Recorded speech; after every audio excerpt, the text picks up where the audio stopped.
after 7 in the evening. Having finished a day's work, I headed straight home from the office. Lately, it's been a daily routine for me to head straight home like a homing pigeon as soon as work ends. Our home that we bought as a newly built house 10 years ago. I used to often grab a drink with colleagues after work. Overdrinking and coming home late, scolded by my wife, Susan, was not unusual. That wife is no longer here. She passed away from cancer 2 years ago. She was just 42 years old. Since then, I started coming straight home. My name is Mike. As I approached the front gate, I heard laughter from inside the house. My son, a 7th grader, my daughter in 4th grade, and Susan's sister, Jessica. In these 2 years since they lost their mother, Jessica has played a big part in making sure the kids haven't felt too lonely and recently helped bring back their smiles. Jessica, divorced 3 years ago, had moved back to her parents' house, about a 10-minute walk from ours. Since Susan's passing, she has been visiting us every day, helping with cooking, cleaning, and laundry, taking care of us, me and children. What was all the commotion about? I could hear loud laughter all the way outside. As I walked into the living room, taking off my suit jacket, Jessica immediately came over to me and apologized. "I'm sorry. I should have come out to greet you," and took the jacket from me to put it away. Because when I asked Aunt to whistle, she couldn't make a sound and made funny faces trying. My daughter said, clutching the belt of my trousers. Then, she urged me to whistle as well. Me, I can't blow. I tried but couldn't do it properly. Even after the kids retreated to their rooms, Jessica didn't leave. She began mending the children's clothes using the sewing machine Susan had bought. It's silly doing this nowadays, isn't it? We could just buy new ones. I checked on her, and she said that. "But I want to do something for them," Jessica said, and picked up my cardigan with holes in it, which I was already going to throw away. Look, this one too." I watched her with mixed feelings. "Nice sewing machine. Is it one of the newer models?" "Yes, probably," I replied. Susan bought it because she thought even she, who wasn't good at sewing, could use it. With this, she said, she could mend various things. But soon after the sewing machine arrived, Susan fell and never got to use it herself. It was during our son's school sports day. Our son came last in the 100-meter run. He joined us, shoulders slumped in disappointment, as we waited with lunch prepared. I teased him about coming in last and laughed. He sulked. Jessica then said, smiling, "Coming in last is still a kind of first place, isn't it, if you count from the back?" Our son nodded vigorously, perked up, and bit into the sandwich Jessica offered him. I exchanged glances with Jessica, who was smiling warmly, as I grinned at our unfazed son. "Susan, your sister Jessica is indeed remarkable," I murmured to my late wife, Susan, in my mind. Another year passed as Jessica continued to come to our home and became almost like a mother figure to our children. And then came the 3rd anniversary of Susan's death. I was summoned to the family home over there by Susan's father, my father-in-law, and Jessica. My father-in-law used to be the CEO of a publicly traded company. So, the house he lived in was quite impressive. Once I was led into the living room, my mother-in-law, who brought in some tea, spoke a few words to me and then quickly left the room. The father-in-law sitting in front of me had a serious expression, quite different from his usual casual attitude. The tense atmosphere had me on edge, wondering what was going on. "Mike, it's been 3 years since Susan passed away, hasn't it?" "Yes, time flies." My father-in-law nodded in silence. "I've been depending on Jessica ever since, and I feel so guilty for relying on her so much." As I bowed my head, My father-in-law leaned forward. Is Jessica of any help at all? I honestly replied that not only was she of help, she had taken over all the household chores, and it was all thanks to her that the kids hadn't felt lonely. And you? What do you think of Jessica? I'm of course grateful. No matter how much I thank her, it doesn't seem enough. Just grateful, huh? I was at a loss for words, unable to grasp the meaning of his words. So, are you willing to accept it? What? I was taken aback by his unexpected words. Then, my father-in-law added, "Will you marry Jessica?" This time, I was too surprised to speak. He once again confirmed that I didn't have a girlfriend. "Won't you consider it?" He said it was fine if I didn't answer right away. He mentioned that both of us were not young. She's already in her mid-40s, and I'm almost 50. We are not strangers to each other, so he suggested why not be together. This was absolutely shocking to me. But my mind was made up from the start. There wasn't a shred of doubt. Jessica is Jessica. She is my wife's younger sister, my sister-in-law. That will never change. However, I hesitated to answer immediately and postponed my reply to my father-in-law.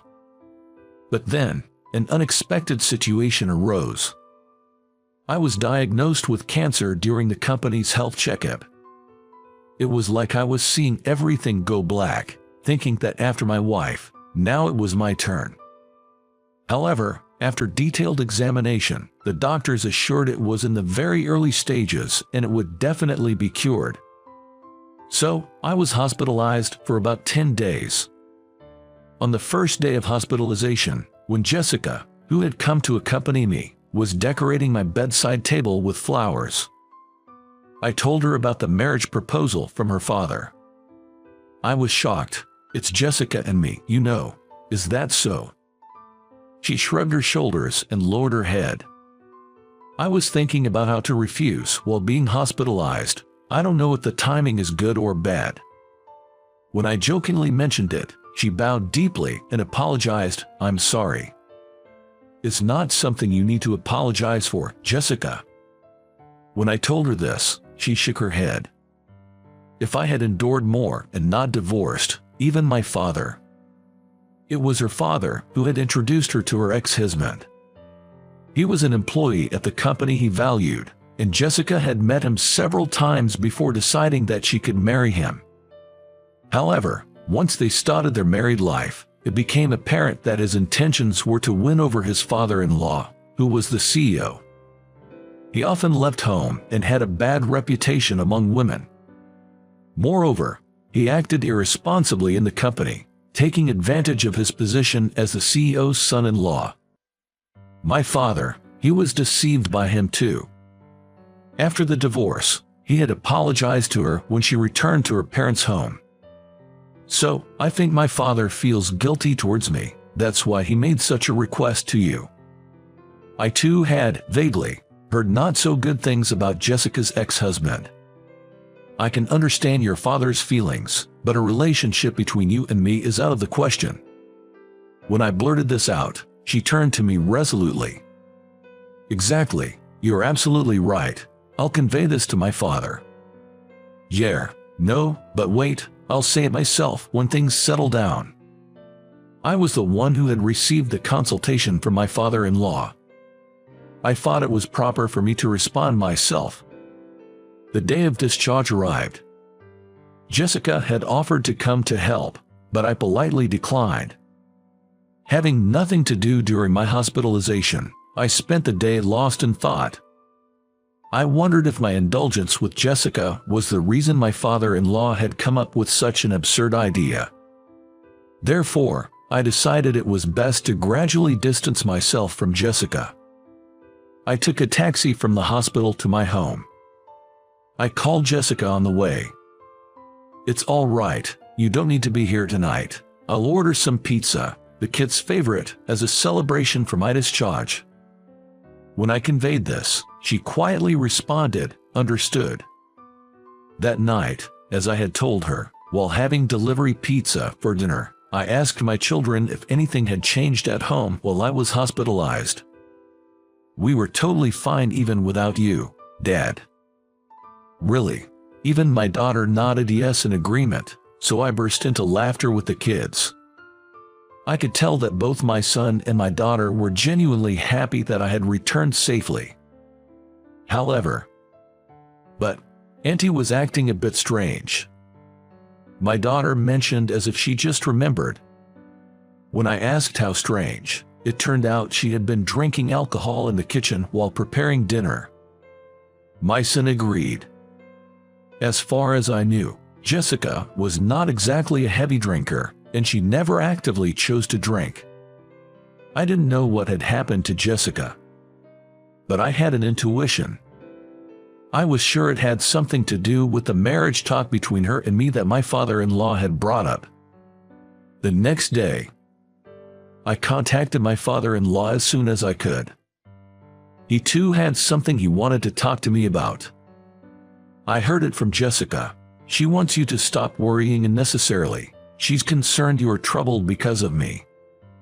Even though I had asked her to keep it a secret, she had spoken to my father-in-law. He apologized, wishing the talks of marriage with her had never happened. I was more worried about Jessica. So, I told him what I heard from the kids. Eventually, I must have pressured Jessica about marriage, not once but twice. She was drowning her sorrows with liquor because of this. My father-in-law told me not to worry anymore because he had called off the marriage proposal with me. I requested him to convey to Jessica that she doesn't need to visit us every day as before. My father-in-law, agreeing, hesitated a bit before starting. Actually, this was about 6 months before my wife Susan passed away. When work finished earlier than planned, he visited Susan, and they were left alone. "Hey, Dad, I have a favor to ask." Susan apparently approached him. She had a request regarding me and the kids for after she was gone. He tried to encourage her, telling her not to be faint-hearted, but it seemed that she had come to terms with the fact that she didn't have much longer to live. "After I'm gone, Dad, could you mediate between my family and Jessica?" He was dumbfounded by Susan's words.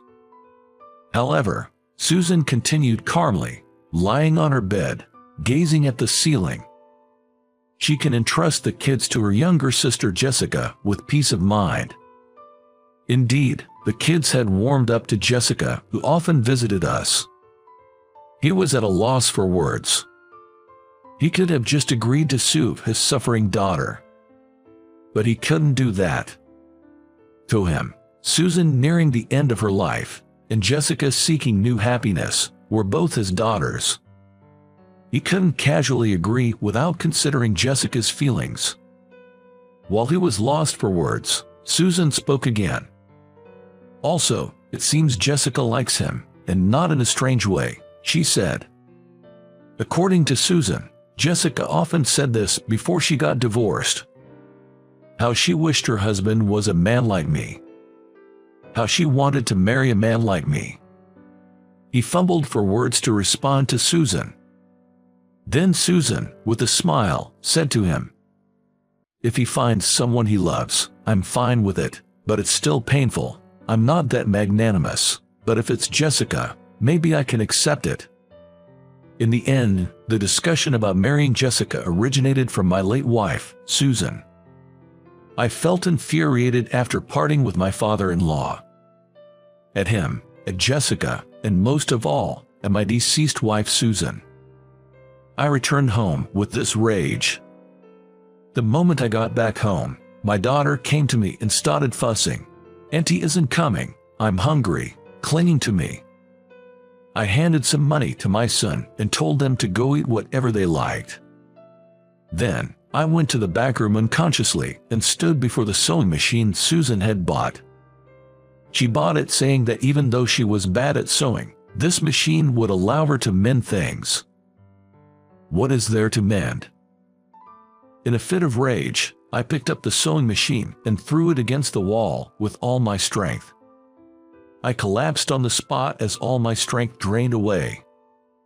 and I cried. The next Sunday. That day the sky was clear from the morning. I decided to have a barbecue in the yard with the kids. The three of us went to the supermarket for groceries. When we were coming back, reaching our house, Jessica was standing at the gate. Seeing her, my daughter ran towards her immediately. My son stayed beside me, looking shy and awkward. "I'm here," she said in a soft voice. I nodded and invited her inside. The kids were absorbed in the barbecue. Jessica and I sat on the porch, watching them. It was a typical Sunday afternoon scene, one you could find in any home. "I spoke to your father." She nodded affirmatively. "Did you know too, Jessica, about what Susan was thinking?" When I asked, she shook her head in denial. Then, she rushed to where the children were absorbed in grilling the barbecue. In the meantime, I brought a can of beer from the kitchen refrigerator. I intended to bring one just for me but brought one more for her. "Hey, don't grill everything at once. Your aunt and I are going to take it slow."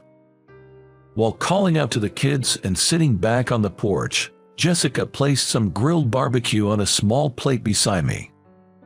I received the plate and offered her the can of beer in return. "Thank you, but I'll pass on the alcohol." "It's fine. Have some. It goes well with the barbecue. It's surely delicious." She accepted the can of beer I insisted on. And we both opened the pull tabs at the same time.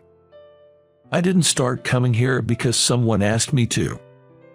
She began to talk before sipping the beer. It was her own will to visit us. She always admired and idealized our family. She thought she could have it someday. But divorce made that dream impossible. "I wanted a family like yours," she continued with a sigh. "So I went to your house just to fill the hole in my heart after my divorce, just for myself," she said and gulped down the beer. After that, she visited our house several times a month and helped with household chores and the kids. But we rarely had the chance to meet in person. Strangely, a feeling of loneliness started to grow in my heart when I couldn't meet her. "That's right, you said this would patch up various things." In front of the sewing machine left thrown against the wall in anger the other night, I talked to my wife, Susan. "Like mending with this sewing machine, were you trying to patch up the hole that could appear in me and the kids after you were gone? There's no need for such worry anymore." I bowed my head with gratitude towards the sewing machine lying against the wall, and to my wife, who I believed was watching over somewhere. Then, I plucked up the courage and called her.